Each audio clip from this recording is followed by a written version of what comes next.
எல்லாருக்கும் வணக்கம். நம்ம இப்போ எந்த ஃபிலிமோட ரிவ்யூ பார்க்க போறோமோ, த ரிப் ஹாலிவுட் மூவியோட ரிவ்யூ தான் பார்க்க போறோம். அது யாரு டைரக்ஷன் பண்ணியிருக்காங்கன்னா, ஜோ கர்டோகன் அப்படின்றது அந்த ஃபிலிம் வந்து டைரக்ஷன் பண்ணிருக்காரு. படத்துல என்னடா கான்செப்ட் அப்படின்னு கேட்டீங்கன்னா, ஒரு 5 பேர் வந்து போலீஸ் ஸ்குவாட்ல இருக்காங்க. ஒரு 3 பேர் மட்டும் தனிமையில வந்து பணத்தை வந்து கொள்ளையடிச்சு அதை எடுத்து வந்து கள்ள நோட்டாகவும் அது வந்து டிஸ்ட்ரிபியூட் பண்ற வேலையை செய்யறதுக்காக ட்ரை பண்ணிக்கிட்டு இருக்காங்க.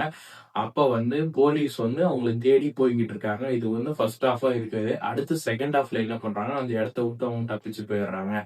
இவங்களை சாவடிச்சுதான் பிடிக்கணும்னு சொல்லிட்டு அந்த கண்ட்ரியோடைய போலீஸே வந்து ஒரு என்கவுண்டர் வந்து ஆர்டரை வந்து பாஸ் பண்ணிடுறாங்க. அவங்க கிடைக்கிறாங்களா இல்ல அவங்க சாவடிச்சிடுறாங்களா அப்படின்னு சொல்லிட்டு செகண்ட் ஹாஃப்ல சீன் பை சீன் நகருது. அவங்களை நெருங்கி போறாங்க, சின்ன இதுல மிஸ் ஆயிடுறாங்க. இல்ல போலீஸ்க்கும் அவங்களுக்கும் ஒரு கனெக்ட் இருக்குதா மறைமுகமா, அவங்க ஆள் தெரிஞ்சுக்காங்க அப்படின்னு சொல்லிட்டு பிலிம்ல வந்து ஒரு ட்விஸ்ட் இருக்குது. படம் வந்து பாத்தீங்கன்னா 2 மணி நேரம் 13 நிமிஷமா கொடுத்துருக்காங்க. இது வந்து கொஞ்சம் ஒரு புதுமையான ஒரு இதுன்னே சொல்லலாம், ஒரு பிலிம்னே சொல்லலாம். நெட்ஃபிளிக்ஸ்ல இது வந்து அவைலபிளா இருக்குது. ஒரு த்ரில் வேணும் அப்படின்றவங்க பார்க்கலாம். ஸ்கிரீன் பிளே ஒர்க் ஓகேன்னு தான் சொல்லணும். கேமரா ஆக்ஷன்லாம் சொல்லவே தேவையில்ல. சினிமாவை கண்டுபிடிச்சதே ஹாலிவுட் இண்டஸ்ட்ரி தான், ஓகே அப்படின்னு தான் சொல்லலாம். இந்த ஃபிலிம் பார்த்தீங்கன்னா நெட்ஃபிளிக்ஸ்ல இருக்குது.